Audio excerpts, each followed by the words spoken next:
Hello friend, welcome to Stories by Tocci. We bring you interesting folk tales. Please don't forget to hit the like button, please share, and don't forget to subscribe to my YouTube channel. Thank you for doing so. Now let's get into the story. Not even the sound of ticking clocks could break the quiet that hung in the room where James and UK first kissed after returning from their honeymoon. It was the same one-bedroom apartment in Claremont Estate they had decorated together just 6 months ago, laughing as they argued over curtain colors and whether to hang the wedding picture above the TV or beside the bed. The love they shared then was young and blooming, full of rosewater mornings and pepper soup nights, where even the hum of the fridge was background music to their whispers. Yukamaka had a way of laughing that made James feel like he had invented joy. Her voice melted into the walls like honey, and her footsteps were the kind of soft you wanted to follow for the rest of your life. Back then, James would wake up to find her sitting at the edge of the bed, staring at him with that expression that said, "God must have loved me to give me you." They had no riches, but they had rhythm. And when love dances, even poverty claps along. It was during one of their Sunday afternoon naps that UK nudged him awake, placed his hand gently over her belly, and whispered the news. She was pregnant. Time stopped. James didn't cry, but his heart did. In that single moment, he saw a future he didn't even know he was allowed to dream. A father, a husband, a provider, a man called to something bigger than himself. The kind of man Psalm 127 verse 3 described when it said, "Children are a heritage from the Lord, the fruit of the womb a reward." Pregnancy introduced a kind of waiting James wasn't used to. It wasn't just the kind of wait you do at bus stops or in queues. It was the wait of becoming, a quiet forging. Each month came with new symptoms: nausea, swollen feet, mood swings that arrived like the rain in October, sudden and unrelenting. James learned to rub her back instead of responding. He learned to wash her clothes when she couldn't bend. He even learned how to make ginger tea from scratch, despite his hopelessness in the kitchen. He never said it out loud, but he often stood in the bathroom brushing his teeth and watching her sleep, wondering if she still saw him the same way. UK grew heavier with life, and James felt lighter with invisibility. Yet he swallowed it all like communion wine, sacred, bitter, necessary. Some nights he'd wake up and she'd be gone from the bed, her silhouette curved on the floor in prayer. "God, help me not fail as a mother," he once overheard. And though it comforted him to know she still spoke to God, it haunted him that she stopped speaking to him that way. Their laughter thinned out like old fabric. They still smiled, but it was polite. They still touched, but it was mechanical. The man who used to tease her about her sleeping snore now waited until she slept before slipping into his own sorrow. And though he still bought her favorite meat pie from the bakery on the corner, it returned to the fridge untouched. Love, he realized, didn't always die from violence. It sometimes just ran out of breath. The day their son Kyle was born, James stood by the hospital window, watching dusk fall like a curtain. UK had screamed until her voice turned hoarse, clutched his hand until his fingers numbed, and then slipped into a long silence as the baby cried his way into the world. James looked at his son and tried to feel something: joy, pride, maybe relief, but what landed instead was a quiet panic. Kyle's arrival felt like the end of a love story, not the beginning of a new one. UK held the baby close, skin to skin, lips pressed to his forehead like prayer. James waited for her eyes to meet his, for her smile to pull him back in, but her gaze never lifted. And for the first time, he tasted the ache of being an outsider in a family he helped create. At night, when Kyle whimpered, UK was up before the sound fully formed, rocking and whispering lullabies that once belonged to James. His pillow remained cold, his arms unused. Love had moved rooms, and no one told him. Still, he bore it all quietly. Love is patient, he reminded himself from 1 Corinthians 13 verse 4, even when his heart screamed otherwise. Friends visited with balloons and congratulations. James smiled and posed for pictures, the corners of his mouth obedient but not genuine. After they left, he'd return to folding laundry that wasn't his, cleaning bottles he didn't know how to hold, and watching as his wife became a version of herself that didn't need him anymore. Every passing day, the silence between them deepened like a wound left untreated. James didn't have the language for what he was feeling. It wasn't jealousy, not really. He loved Kyle. He did. But he missed the way UK used to curl into him before sleep. He missed how she used to ask if he had eaten, missed how she used to laugh at his terrible impersonations of her mother. Now, the house was full of sounds, but void of music. There were cries, rattles, notifications, and baby lullabies, but no more love songs. James began to stay longer at work, telling himself the bills wouldn't pay themselves, though the truth was he dreaded going home to feel unseen. His colleagues noticed the change. Linda, the receptionist with soft brown eyes and kind words, started checking in more often. "You okay, boss?" she'd ask, and he'd lie, "Just tired." But even tiredness has layers. What he really wanted to say was, "I miss being loved out loud." One night, UK made okra soup, his favorite, but by the time he got home, she and Kyle were asleep. The soup was cold, untouched, a mirror of how he felt inside. He sat at the edge of the bed, watching them, and whispered, "Did I become invisible, or did you stop looking?" But only the ceiling fan answered, whirring like an uninterested listener. He didn't blame her. He blamed the silence. The kind that starts small, then grows roots and takes over everything. The kind that swallows laughter and forgets how to spit it back. James prayed, but his prayers were less about words and more about sighs. Romans 8 verse 26 comforted him in secret, "For we do not know what we ought to pray for, but the Spirit himself intercedes for us with groanings too deep for words." He hoped somehow love would find its voice again. The months following Kyle's birth unfolded like worn pages in a forgotten book, familiar in structure, but slowly losing color. James began to memorize the sound of the baby's cries better than the rhythm of his wife's voice.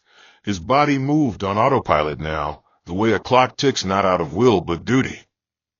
He would wake up, bathe, go to work, return home, sit beside UK, who now always had Kyle resting on her lap or shoulder, eat in silence if food was available, and then lie down without even a shared good night. It was as though life had packaged them into a quiet room where only the baby was allowed to make noise. UK never shouted, never complained, never scolded. She simply stopped seeing him. James had read that motherhood changes a woman, but no one had prepared him for how much it would erase a husband. He wasn't angry. No, anger would have meant he still had energy. He was simply tired, a weariness that lived in his bones and echoed even in his laughter at work. He began to scroll through old photos during lunch breaks, snapshots of her goofy grins, their matching sneakers, those tight hugs she used to spring on him like surprises. Now she was a statue carved by exhaustion, clothed in breastfeeding bras and stretched wrappers. And even when he reached out to touch her shoulder sometimes, she would flinch, not out of disgust, but as though she didn't even remember he existed in that moment. The person she had once whispered dreams to now felt like background noise in a life playing on repeat. James began to notice the little things, the ones that pinched more than punches, like how UK now fell asleep mid-conversation without apology, or how she never asked about his day anymore, not even the polite "how was work" that once bridged the space between them. On Sundays, she'd wake early to bathe Kyle, dress him in layers, and head to church alone. The first time it happened, James assumed she forgot to wake him. The second time, he realized she no longer expected him to come. And when he asked once, "Why didn't you wait?" she replied, "You look tired." It felt like a slap delivered with kindness. He wasn't tired. He was just absent. Like a misplaced picture frame, still part of the house, but no longer holding anything meaningful. One day, while UK was in the kitchen and Kyle asleep, James opened her bedside drawer looking for a pen. What he found instead was a journal, frayed around the edges and filled with tiny scribbles. He didn't open it, but he held it in his hands for a long time, wondering what words she trusted the pages with that she couldn't say to him. He placed it back without reading, feeling like an intruder in his own marriage. That night, he asked, "Are you okay?" And she nodded without looking up. "I'm fine," she said. But fine had become the funeral cloth of intimacy. It wrapped everything in silence and buried the truth beneath politeness. He wanted to scream, "Then why do I feel like a ghost?" But ghosts don't speak. They haunt. It wasn't that UK didn't love him. Somewhere deep down, James believed she still did. But love was no longer fluent between them. It had become a language neither of them could speak without choking. UK spent her nights breastfeeding, cleaning, cooking, and watching Kyle breathe like a mother watching over gold. Her body was sore, her eyes puffy, her mind scattered between formula schedules and diaper changes. But James didn't know this because she never told him. She had grown up watching her own mother suffer in silence, believing that to be a wife meant enduring without explanation. So she wore her suffering like perfume, silent but noticeable. And James, clueless in his quiet pain, mistook her silence for indifference. Some evenings, he sat beside her on the couch, wanting to talk, to hold her hand, to ask what happened to them. But his words remained trapped behind teeth, afraid that speaking would sound selfish. How could he ask for affection when her blouse was stained with breast milk and her eyes looked like two burnt-out lanterns? So instead, he swallowed his feelings whole, hoping they'd dissolve with time. But unspoken pain doesn't disappear. It festers, and theirs had begun to stink beneath the surface. Ecclesiastes Fishol verses 9:10 whispered in his soul like a gentle rebuke. Two are better than one. If either of them falls, one can help the other up. But what happens when one falls and the other doesn't notice? James found solace in the places he used to rush through. He started leaving work later, spending more time with Linda at the reception desk, laughing at her dry jokes, sipping lukewarm coffee, and pretending to forget time. Linda wasn't flirtatious, no, she was simply available. She asked about his day. She noticed his worn shoes. She even brought him his favorite sausage roll once, saying, "You work too hard to eat late." It wasn't romance. Not yet. But it was attention, and attention has a way of tricking the heart into dancing again. Still, James felt guilty. Not because he had done anything wrong, but because part of him didn't want to go home anymore. Home had become a place of duties, not delight. He started missing birthdays at the office, pretending they clashed with family stuff, but really just avoiding the awkwardness of returning to a woman who didn't remember he used to sing to her while cooking. One rainy Friday evening, James sat in the car outside his own house for over an hour, watching the raindrops compete on his windshield, unsure which version of himself to bring inside, the tired husband or the invisible one. When he finally walked in, UK was asleep on the couch with Kyle curled on her chest, the television playing reruns of a cooking show they once loved. He stood there for minutes, watching her chest rise and fall, and thought, "She gave me everything, and I still feel empty." Then he tiptoed into the bedroom and cried into his pillow. Psalm 69 verse 3 echoed in his mind like thunder in a cave. "I am weary with my crying, my throat is parched. My eyes grow dim with waiting for my God." But he wasn't just waiting for God, he was waiting for his wife to find him again. UK started keeping track of things the way someone stranded on an island counts days on a wall, tally marks in her mind, marking when she last laughed, when she last slept more than 4 hours in a row, when she last felt like a woman and not just a mother. Her reflection in the mirror became less familiar by the week. The softness in her cheeks had vanished, her waist was wider, and her eyes, oh, those eyes looked like borrowed windows from someone else's storm. She knew she was slipping, but she didn't know how to stop the fall. She still remembered the way James used to hug her from behind while she cooked, the way he used to lift her up like she was weightless even after a bad day. But now, their conversations were more functional than emotional. "Pass me the wipes. Where's the bottle?" He hasn't pooped today. Everything revolved around Kyle. She didn't blame the baby. He was beautiful, pure, and utterly dependent. But the weight of being needed constantly wore her thin. She missed being held without being asked to hold something back in return. One evening, after a long day of errands and motherhood, she found herself standing by the window long after James had gone to bed, holding a mug she hadn't sipped from, staring into nothing, wondering when last she simply existed without having to perform strength. Her journal pages became her best listener. She wrote things she couldn't say aloud. "I'm not ungrateful," one page read. "I just feel invisible." Another had scribbles where tears had fallen, words smeared into oblivion, pain that no pen could carry. Deep in her heart, she still loved James. But love, when buried under fatigue and silence, begins to resemble apathy. One night, James came home unusually late, drenched from the rain, holding a plastic bag with 2 shawarma wraps and a drink they used to share on their street walks.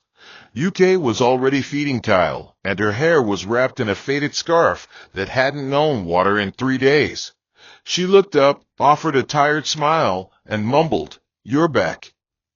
James nodded, dropped the bag on the table, and went into the room without a word. The moment felt small, but it cracked something inside her. He had once brought home roses on a random Thursday just because she sneezed twice, and he said her voice made the rain jealous. Now he walked past her like a guest. She didn't open the shawarma until Kyle had slept, and by then it was soggy, lukewarm, and tasted like a memory. Still, she ate it because it reminded her of what used to be. She didn't cry. She couldn't. Her tears had grown tired too.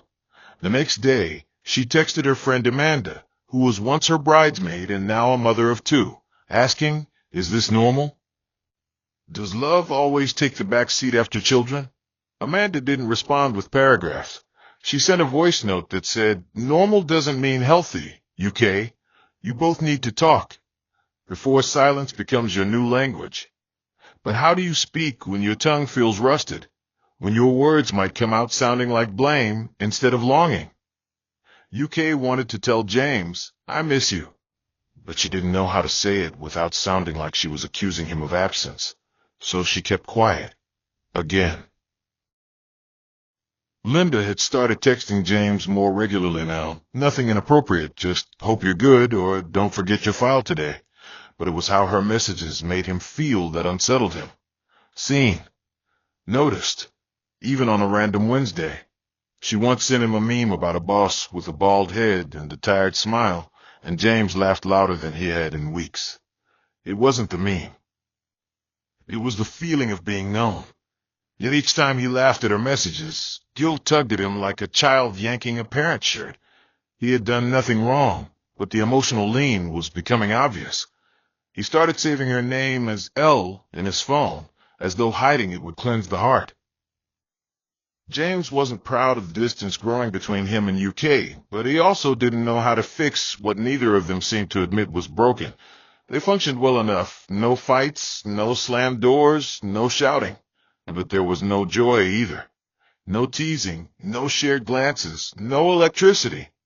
Their home felt like a well-maintained museum, everything in place, but no one living inside. One Sunday morning, James stood at the mirror adjusting his tie for church. UK passed behind him holding Kyle and said, "You look nice." He paused, hoping she would stay, maybe touch his shoulder, smile into the mirror like old times. But she walked away, humming a lullaby for Kyle. He watched her reflection fade down the hallway, and for the first time, it struck him. His wife no longer sang for him. By Kyle's 6-month birthday, UK had planned a small cake, just something soft and simple for pictures. James had promised to come home early. She dressed Kyle in a blue onesie with "halfway to one" printed on the front, cleaned the living room, and set her phone on the window ledge to catch natural light. But 4 p.m. came and passed. Then 6. Then 8. James didn't show. She didn't call. She didn't text. She just fed Kyle, took the photos herself, sang him a lullaby, and sat beside the cake with a fork she didn't use. When James finally came in at 9:37 p.m., he looked drained. "Sorry," he muttered. "Work got mad." UK nodded and picked up the baby monitor. "I left food in the warmer," she said, and went into the room. James saw the cake on the table, and his stomach tightened. He walked closer, saw the small sparkly candle still unused, and a photo of UK holding Kyle, both of them smiling, but the kind of smile that doesn't reach the soul. He touched the picture lightly, like it might burn him, then sat on the couch, opened his phone, and began typing a message to her. "I'm sorry I've been so distant. I miss you." But he never sent it. He just stared at the blinking cursor until the screen dimmed. In the silence that followed, Proverbs 18 verse 21 echoed faintly in his chest like a ghost at the door. Death and life are in the power of the tongue. And he wondered, how many words had they left unsaid that had killed something between them? James began waking up before the alarm again, not out of discipline, but because his sleep had become light and restless. His dreams, when they came, were like broken glass scattered across memory, visions of UK laughing beside him, Kyle tugging his ear playfully, the three of them walking barefoot across the tiled floors of their home, hand in hand, only for the laughter to fade midway through as he stood alone again, reaching into the silence. The days felt longer now. He didn't wait around after work anymore. Linda had transferred to another department 2 weeks ago, and though they still greeted in passing, the conversations had stopped. Maybe that was God drawing a boundary where James couldn't. He didn't resist it. He wasn't sure if he was disappointed or relieved. What lingered wasn't temptation, it was the vacuum that follows emotional starvation. He knew something had to change. One evening, he decided to try again. He walked into the bedroom where UK was folding baby clothes, her eyes heavy with the weight of routine. "Can we talk?" he asked, his voice barely above a whisper. She nodded, but didn't stop folding. He sat beside her, picking up one of Kyle's tiny singlets and smoothing it over his palm. "I miss us," he said finally. "I know things have changed, and maybe I've failed in ways I can't even name, but I don't feel like your husband anymore. I feel like a visitor in our home." Her hands paused mid-fold. She didn't speak for a long time. Then, in a voice so small it almost sounded like a child's, she said, "I didn't know how to ask for help. I didn't think I was allowed to need you that way again." Her admission fell into the room like soft rain after a long drought. James looked at her, really looked at the dark circles under her eyes, the way her hair had thinned slightly at the edges, the calluses beginning to form at the joints of her fingers from constant washing and lifting. How had he missed all this? He had been so caught up in feeling invisible, he never realized she was vanishing too. "Why didn't you tell me?" he asked, voice cracking. "Because you already look so tired," she replied, "and I didn't want to be one more thing draining you." They both sat in silence, the kind that didn't sting but rather made room for breath. Then UK did something unexpected. She leaned her head on his shoulder. It was light, hesitant, like a wounded bird testing wind. James didn't move. He let her stay there, and they sat like that until Kyle's monitor beeped faintly, reminding them of the little soul they were both orbiting around. Over the next few days, James began to engage more intentionally. He started small, changing diapers, preparing breakfast, even rocking Kyle at night. Not out of obligation, but with a new heart. It was strange at first, like wearing an old suit that didn't quite fit. But soon, the suit adjusted to his frame. UK noticed. She didn't say anything, but she began smiling again, the kind of smile that touched her cheeks, even if it didn't yet reach her eyes.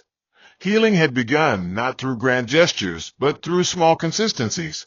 Like a mustard seed, something was growing again.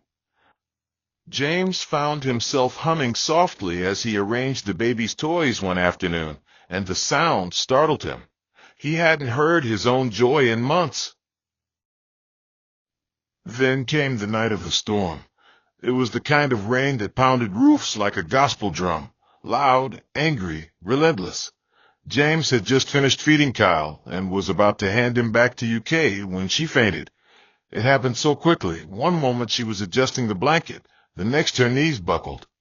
James caught her before she hit the ground, panic ripping through him like wildfire. He screamed her name, shook her gently, even slapped her cheek lightly. She stirred faintly, lips dry, skin cold. He called a neighbor, Mr. Dominic, who helped him carry her to the car while James secured Kyle in the back seat. At the hospital, nurses swarmed around her while James stood clutching Kyle, who had begun to cry from the chaos. An hour later, the doctor pulled him aside and said the words that made his legs give way. She's severely anemic and sleep-deprived. From what we can tell, she hasn't been eating well, and she's physically exhausted. Has she been under stress? James felt the floor tilt. All the late nights, the untouched plates, the growing silences, they weren't just symptoms of emotional disconnection. She was drowning, and he hadn't noticed. He slumped into the waiting bench, holding Kyle close, tears finally falling as he whispered, "God, I didn't know. I didn't know." He remembered Isaiah 40 verse 29. He gives strength to the weary and increases the power of the weak, and prayed that power would return to her body before it was too late. While UK rested in the hospital under observation, James returned home to pick up a few of her things. That was when he saw it, the journal she had kept all this while, tucked beneath her pillow. He hesitated, then opened it, hands trembling. The first page read, "Today I felt like a balloon no one remembered to tie to a chair, floating, unnoticed, lost." As he flipped through the entries, he saw his name scattered everywhere, not in blame, but in longing. "James looked tired today. I didn't tell him I cried in the bathroom again. I wish he would ask if I'm okay, but maybe he already knows I'm not. I miss how he used to hold my waist like I was worth holding." The words sliced through him. They were confessions wrapped in silence, cries hidden behind daily duties. She hadn't stopped loving him. She had simply collapsed under the weight of loving everyone else first. When he returned to the hospital, he sat beside her, took her hand, and said, "I read your heart. I failed you. But I'm here now. I'll learn you all over again." She opened her eyes slowly, tears clinging to the corners, and whispered, "I didn't want to break you with my brokenness." James leaned in, forehead resting gently against hers, and replied, "Then let's heal together." In that moment, neither spoke again, but the silence between them wasn't empty. It was sacred, thick with grace, and filled with the quiet promise that love, though wounded, could rise again. UK was discharged 2 days later with strict instructions to rest, eat balanced meals, and accept help, even if it came from hands she didn't want to inconvenience. The doctor's voice echoed in her ears, a calm but firm reminder that survival wasn't always proof of wellness. James had arranged for her mother to come stay for a few weeks to ease the transition. It was an awkward arrangement. Her mother's eyes scanned the house like a detective, quietly noting what it frayed. But UK welcomed it. She lay in bed the first afternoon back home, the ceiling spinning gently above her, her body still aching, but her spirit beginning to stir. James came in with a small tray, yam porridge, pawpaw slices, and warm tea. No fanfare, no speeches. Just a tray and a folded napkin. He placed it beside her and sat down quietly. "I didn't know porridge could smell this good," she said, smiling weakly. He chuckled. "I followed your YouTube recipe.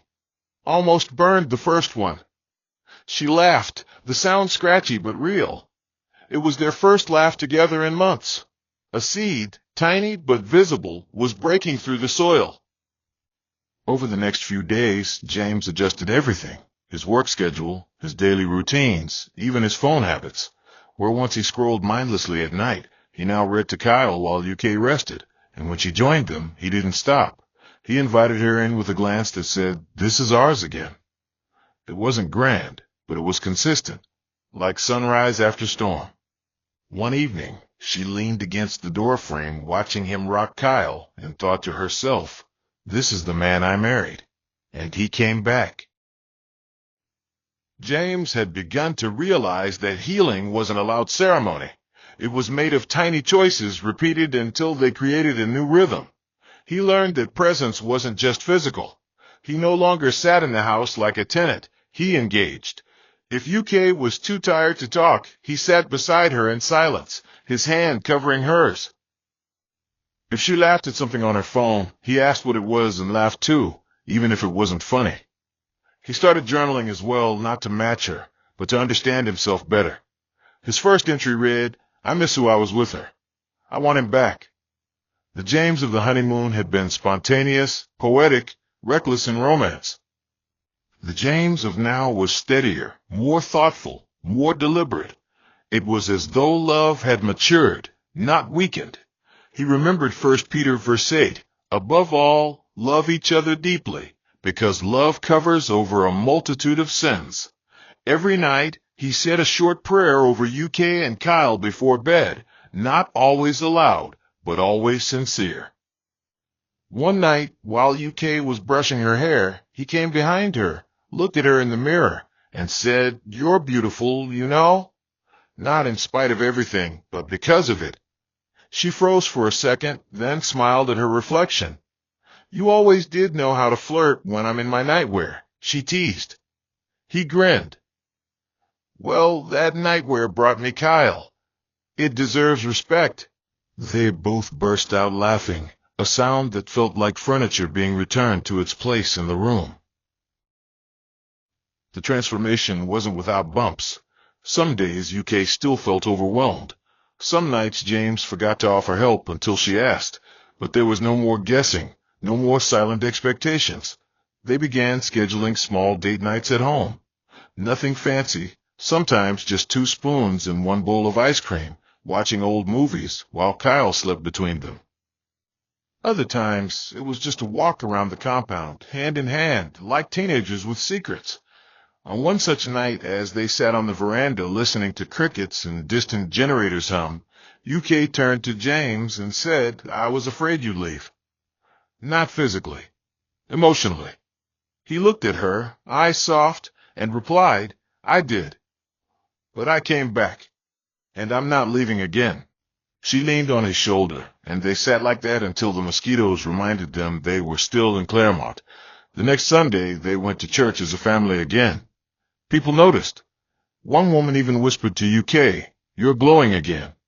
She smiled, not just at the compliment, but because it was true. She was glowing, not because of makeup or clothes, but because love had found her again in the cracks. The sermon that morning was from Joel 2 verse 25, "And I will restore to you the years that the locust hath eaten." She didn't cry, but her heart bowed in gratitude. Restoration didn't always come with trumpets. Sometimes it wore aprons and baby bibs. As Kyle approached his first birthday, James and UK began to make plans, not just for the party, but for their future. They talked about starting a side business together, something simple that could bring them joy and extra income. They even discussed family counseling, not because they were broken, but because they had seen what silence could do when left unchecked. "Let's not wait to collapse next time," UK said. "Let's check our foundations often." James nodded. They had both changed. Not back to who they used to be, but forward into better versions of themselves. Kyle's laugh had become the soundtrack of their home again. The once-forgotten cooking shows now played while they folded laundry together. Even their bed, which had long held only sleep and fatigue, was now a place of whispered dreams and forehead kisses. James began sending her random texts again during work. "What color are you wearing?" Or, "I still can't believe you married me." And UK would reply, "Only a wise woman knows how to keep her fine husband humble." Their love was not loud, but it was steady. Not perfect, but present. One evening, while watching Kyle sleep, James said, "Sometimes I think God let us break so we'd learn how to build deeper." UK nodded, eyes fixed on the boy whose arrival had shaken and saved him. "Love isn't just a feeling," she said. "It's a decision we keep making, even on days when we forget why." James smiled, kissed her temple, and whispered, "Then let's keep choosing." Outside, the moon rose like a witness, quiet and full, watching over a love that had learned how to breathe again. The morning of Kyle's first birthday arrived with gentle sunlight spilling through the half-open curtain like a blessing whispered straight from heaven. UK stood in the kitchen barefoot, her wrapper tied loosely around her waist, stirring a pot of jollof rice while humming an old folk song her mother used to sing on festive mornings. The house smelled of fried plantains, vanilla cake, and something softer, peace. James moved through the hallway, lifting plastic chairs, dusting the edge of the center table, and muttering to himself about not forgetting balloons. It was a small gathering they had planned, just a few neighbors, family, and 2 old friends from university who happened to be passing through Glen Hill. Yet for UK, it felt like a grand banquet. Not because of the decorations, they were simple, but because of what this day marked. A year ago, she wasn't sure she'd survive the first month. A year ago, James barely spoke more than 3 sentences without sounding distant. Now, she could feel him in every corner of their home. He had turned from a shadow into sunlight, not all at once, but in consistent rays that touched her in places she'd forgotten she needed warmth. James entered the kitchen with flour on his shirt, and a grin stretched across his face. "The cake is not Pinterest-worthy," he admitted, "but I made it with love and YouTube guidance." UK laughed, brushing a strand of hair behind her ear. "Love and YouTube? That's a powerful combo." Their eyes locked for a second longer than usual, and that silence wasn't awkward. It was rich with memories and mended promises. As guests trickled in that afternoon, Kyle crawled between legs and balloons like a tiny monarch unaware of his reign. His laughter bounced off the walls, mingling with cheerful chatter and the occasional loud chewing of chin-chin. UK stood under the awning, sipping malt and greeting visitors with warmth, while James handled the grill, a kitchen towel slung across his shoulder like a badge of honor. To the onlooker, they looked like every other happy couple, but what no one could see was the battlefield they had walked through barefoot just months before.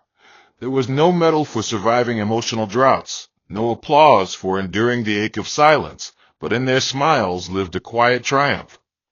Amanda arrived midway through the party, hugging UK tightly and whispering, "You look like you again." UK smiled. "I feel like me again. A new version, maybe, but still me." Amanda nodded, then pulled out a small gift bag and handed it to James. Inside was a tiny frame with the quote, "Some storms come to clear the path." James held it, paused, then looked up at UK. "That's exactly what happened to us, isn't it?" She nodded, her throat tightening slightly. "Exactly." They didn't need to say more. The journey back to each other hadn't been immediate. It had taken brokenness, confession, patience, and a willingness to stay, even when leaving felt easier. Now, here they were, holding their restored love not like a glass ornament, but like a clay vessel, resilient and reformed. That evening, after the last guest had left and Kyle had fallen asleep beside his balloon collection, James and UK sat in the living room floor, back against the wall, legs stretched forward, sharing leftover suya and laughter. The fairy lights strung across the window flickered gently, casting soft shadows on their faces. "Remember when we couldn't sit like this?" James said, picking at a piece of peppered meat. UK nodded. "I remember a lot of things. The quiet. The nights I cried in the bathroom. The nights you didn't come home early." Her voice didn't carry accusation anymore, just remembrance. "I thought I lost you," he said after a pause. "You did," she replied softly, "but you stayed long enough for me to find myself again, and then us." James exhaled, eyes glistening. "I didn't know what I was doing half the time. I just knew I didn't want to lose what we had." UK smiled faintly. "You didn't. You just misplaced it. But we found it again. Different, yes, but stronger." The night was quiet, but the peace in their chest thundered like a hymn. James reached for her hand, kissed her knuckles, then said, "If we ever get lost again, Let's promise to leave breadcrumbs this time. She leaned into him, resting her head on his shoulder. Deal. As they sat there, full from food and fuller from grace, Psalm 126 verse 5 crossed UK's heart like a gentle wind. Those who sow in tears shall reap with songs of joy. And tonight, joy was louder than any sorrow they had buried. A week later, UK started writing again. Short reflections, nothing elaborate. Just sentences that captured the tenderness of renewal. Her first entry simply read, "Today I watched my husband rock our son to sleep while humming off-key, and I loved him more than I did on our wedding day." James had returned to journaling too. One entry said, "I thought I was falling out of love, but I was just falling into fatigue. What I needed wasn't someone new. It was new eyes for the one I loved." They didn't make promises of forever every day, but they chose each other every morning. They started saying grace before meals again, not out of obligation, but as a shared whisper of gratitude. They attended midweek services, sometimes distracted by Kyle's fussiness, but they went anyway, hand in hand. They laughed more, argued better, kissed longer. And when storms threatened again, as life assuredly brings, they didn't retreat into silence. They met at the center and reminded each other of who they were and who they were becoming. One night, as Kyle slept in his cot, UK looked at James and said, "If we ever write a book, let's title it When Love Went Quiet." James chuckled, drawing her close. "And the subtitle?" he asked. "How it found its voice again," she whispered. Outside, the wind moved through the trees like a lullaby, and the house, once filled with cold silences, now brimmed with the warmth of two hearts that remembered how to listen. No fairy tale ending, no dramatic declarations, just a man, a woman, their child, and a love that grew deeper through the breaking. And in that simplicity lived everything they ever needed. Sometimes love doesn't leave, it just grows quiet.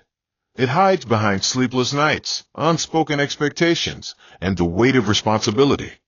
In marriage, silence is not always peace, and noise is not always connection. Don't wait until you or your partner is drowning to notice the water. Learn to check in, not just check boxes. Ask not just how was your day, but how is your heart? Listen to what's not being said. Pay attention to the tone, not just the words. Marriage isn't about always getting it right. It's about staying close enough to try again when you get it wrong. Don't be afraid to revisit your beginning. Sometimes the version of you that loved loudly is still there, just waiting for a little light and effort to bloom again. We thank you for the gift of love, not the perfect, polished kind, but the kind that is honest, raw, and capable of healing. We lift up every heart that has felt unseen in a relationship, every spouse who feels like a shadow in their own home. Lord, restore what silence is buried. Rekindle the flames that time and tiredness have dimmed. Teach us how to speak even when we fear being misunderstood, and how to listen with grace, not judgment. Strengthen every home going through a quiet storm. Bring back the laughter, the small touches, the simple joys that make a house a haven. Let every weary heart receive new strength. Let every broken bond find a thread of repair. May we not only survive love, but flourish in it. Where there's been distance, draw hearts closer. Where words have failed, give us wisdom to rebuild with actions. And when we forget, remind us that your love for us never runs dry. It pursues, it mends, it restores. Let homes be healed. Let hearts be whole. Let love speak again. Hope you enjoyed this interesting story. Please don't forget to like, share, and subscribe to my channel. See you again in my next story.